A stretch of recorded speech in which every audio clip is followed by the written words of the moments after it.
व्यक्ति छोटा होना जानता ही नहीं, केवल मोटा ही होना जानता, बड़ा ही होना जानता। हनुमान जी जब लंका में गए ना तो कितने छोटे बन के गए, मच्छर के समान आकृति। और जैसे ही सुरसा के पेट में प्रवेश करने लगे, 16 ओजन मुकुटि ठयहु तुरंत पवन सुत 32 भयहु। जस जस सुरसा बदन बढ़ावा, तास दून कपि रूप दिखावा। सत जोजन तहि आनन कीना, तो अति लघु रूप। इस कथा का मतलब क्या है? हनुमान जी ने सोचा मुझे राम जी का कार्य करना है, अगर छोटा बनने से होगा कार्य तो छोटा बन के करेंगे, बड़ा बन के काम होता तो बड़ा बन के करेंगे, हमें तो राम जी का कार्य करना है। ये सुरसा क्या है? सुरसा है प्रशंसा, सुरसा है कीर्ति। आवश्यकता पड़े तो सुरसा के सामने इतने छोटे बन जाओ कि तुम्हें अपने मुख में ग्रास न बना सके। आवश्यकता पड़े इतने बड़े बन जाओ कि तुम्हें अपने मुख में रख ना सके।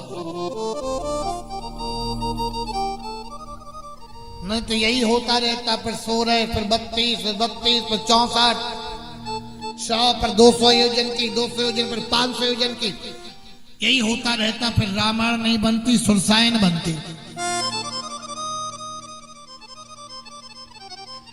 हनुमान जी छोटे बन गए। छोटे बनने से बड़े बड़े काम बन जाते हैं, इसलिए छोटे ही बनते रहना।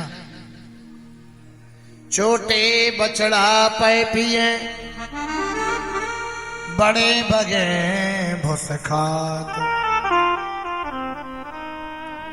जो व्यक्ति विनम्र होता है ना, जो व्यक्ति सहज भाव में होता, वो अपने को छोटा ही मानता है।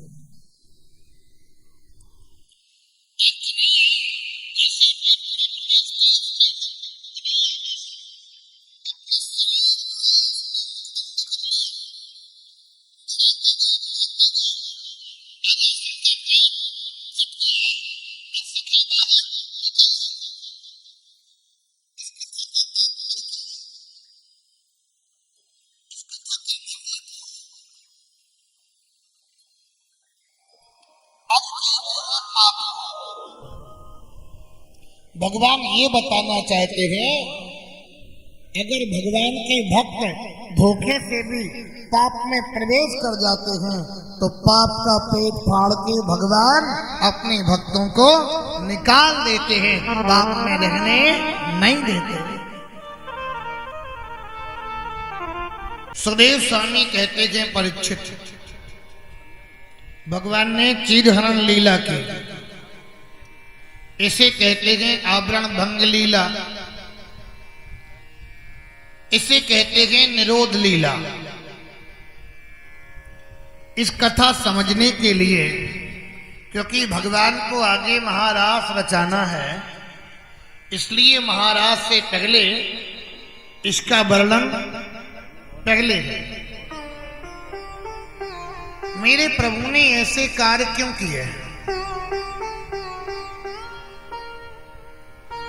भागवत है भगवान की आकृति, दसम स्कंद है भगवान का हृदय। दसम स्कंद में जो रास पंचाध्याय हैं भगवान के, वो पंच प्राण हैं।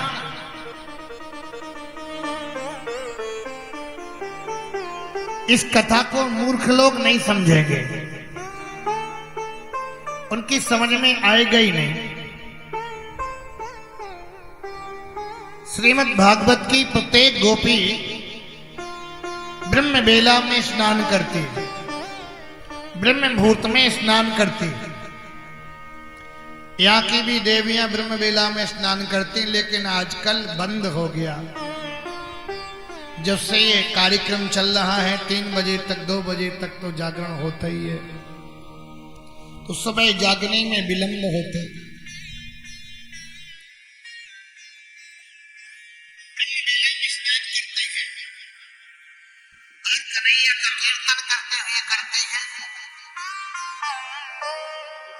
श्री कृष्ण गोविंद हरे मुरारे, नाथ नारायण वासुदेवा करती बड़ी आनंदित होती है। ब्रह्म बेला का स्नान ऋषि स्नान माना गया है। सूर्योदय से पहले नहाए उसे मनुष्य स्नान माना गया है। दोपहर में 12 बजे स्नान भूत स्नान माना गया है।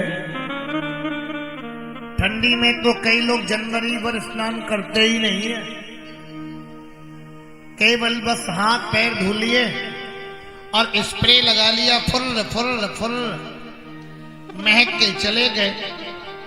अरे ज्यादा कुछ हुआ तो थोड़ा चंदन लगा लिया रोरी का, ताकि लोग समझे अरे हम रोज नहाते हैं।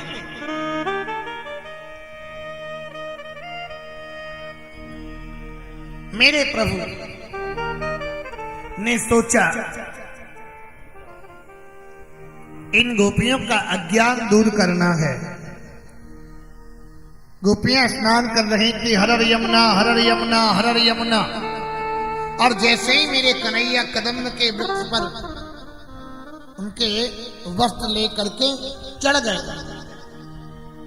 किसी के पीले थे, किसी के नीले थे, किसी के बैंगनी थे, किसी के हरे थे, और लेकर के मेरे गोविंद बैठ गए।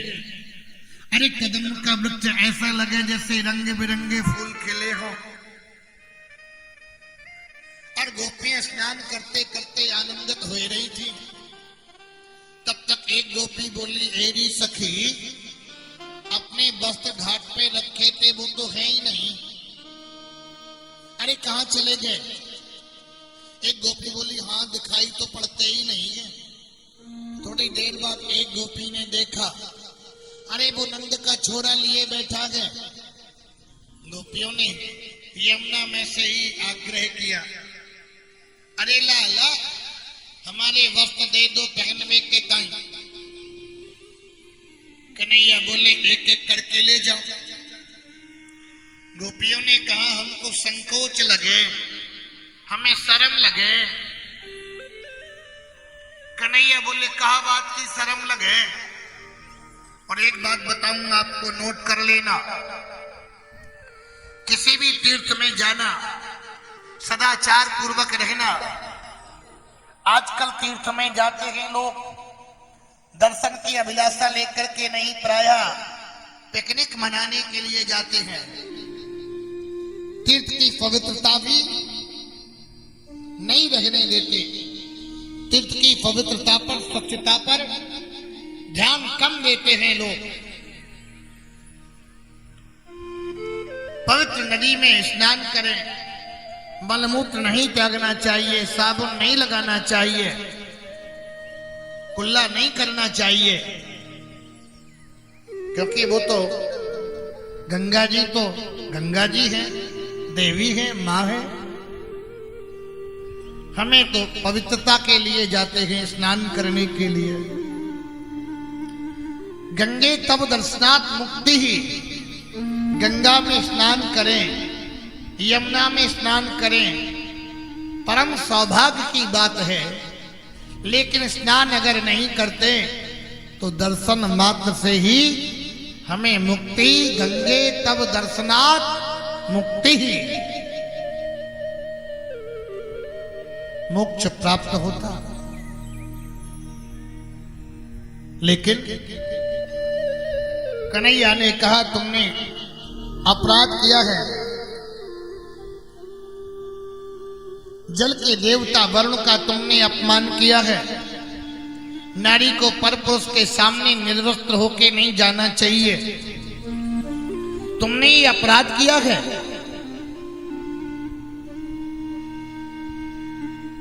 पर ये गोपियां कोई गैर नहीं है, सब भगवान की है।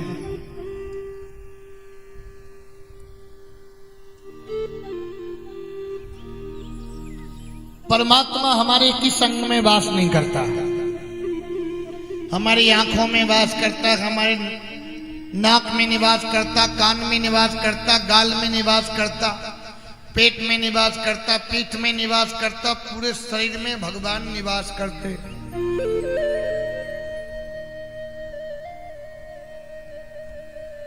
पति पत्नी के बीच में कोई संकोच नहीं होता, मां बालक के बीच में कोई संदेह नहीं होता।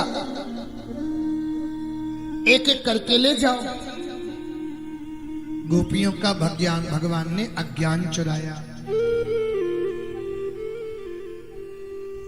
गोपियों ने भगवान का अज्ञान दूर किया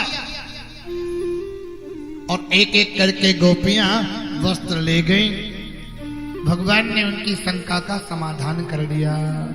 बोलो भक्तवत्सल भगवान की जय हो।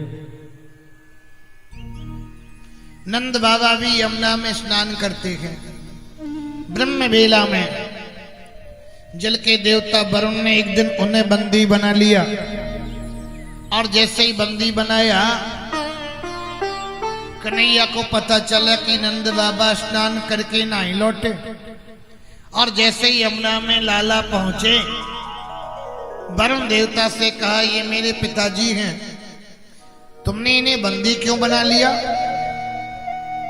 तो वरुण देवता ने कहा, इन्हें बताना चाहिए था कि मैं कृष्ण का पिता हूं, मेरे को क्या मालूम। कन्हैया बोले, पिताजी, अरे बाबा, तुम्हें कहना चाहिए था कि मैं कन्हैया का पिता हूं। नंद बाबा बोले, परिचय उल्टा हो जाता। बेटा पिता का परिचय देता कि फलाने बात,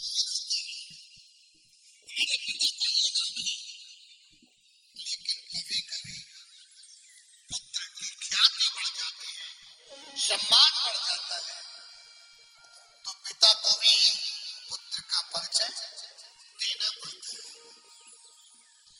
अब पुत्र के लिए सिंहासन लगा है, बेटा सिंहासन पर बैठा है, नीला पहनाई जा रही है, सब चरणों में पड़े हैं और पिताजी बंदी पड़े हैं, बंदी बने पड़े हैं। कन्हैया ने उन्हें वहां से